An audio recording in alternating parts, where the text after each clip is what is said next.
คนที่ดีๆสักคนยอมอุทิศตนเพื่อคนส่วนใหญ่กว่าจะเจอคนที่เราเห็นว่าเป็นคนใช่ต้องรอนานเท่าใดจึงได้มา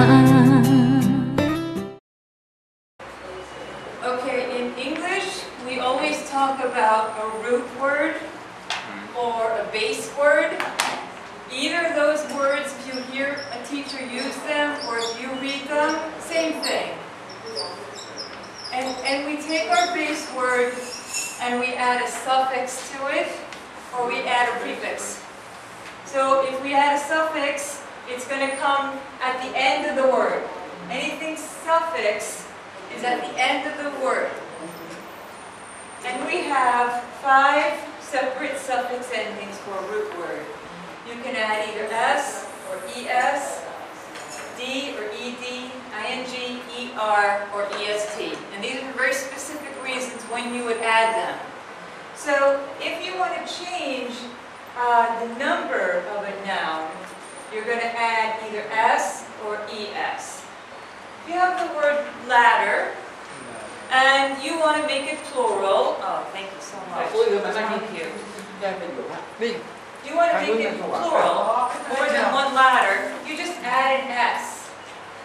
L-A-D-D-E-R-S. So there it is. That S makes it more than one.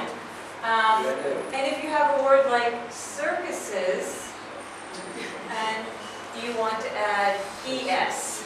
Yes. So you're going to leave the word circus and add ES. Why don't you just add S to circuses? There are 4 circuses in town. Why don't we just spell it? See, because I just told you. If you want to make it more than one, I told you add an S. Why don't we just make it like this? Why didn't I do that? Now that looks funny, doesn't it? Circus with the 2 S's. It's just one of those things in English. It's not spelled like that with the double S. If you come across a word that already ends in S, you have to add the ES. And you guys have to know this because you will use these all the time in English. Because you always want to say table, tables. T-A-B-L-E-S. Add the S. Pencil, pencils. Bag, bags. Camera, cameras. You always want to be telling people, I have 4 cameras. And so that's changing the number of the noun. How much is it? Okay, more than 1. Sometimes, most of the time, you just add the S. Easy. But if it already ends in S, don't add an S, add ES. Okay, circuses, C-I-R-C-U-S-E-S. Fine. Very, very, very common. Have to know it.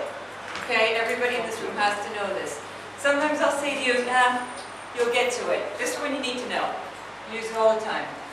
D-E-D, change, this is important too, changes the verb tense from present to past.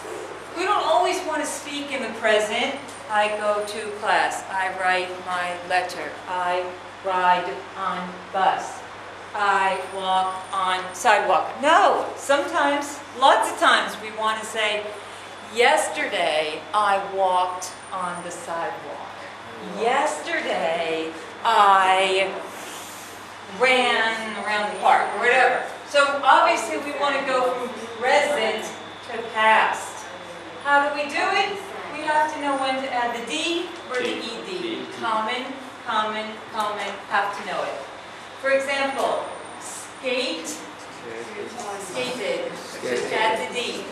I skate around the park. Yesterday I skated around the park. Simple. Add your D and that will put it in the past tense. Simple rule. No big problem. Again, sometimes we have to add the ED because everything in English always has like a little confusing couple of words that don't follow the pattern. This is one of them. I walk around the park. I walked around the park. So that makes it past tense. Why don't we just say, I just told you add a D, right? How come we don't just do this?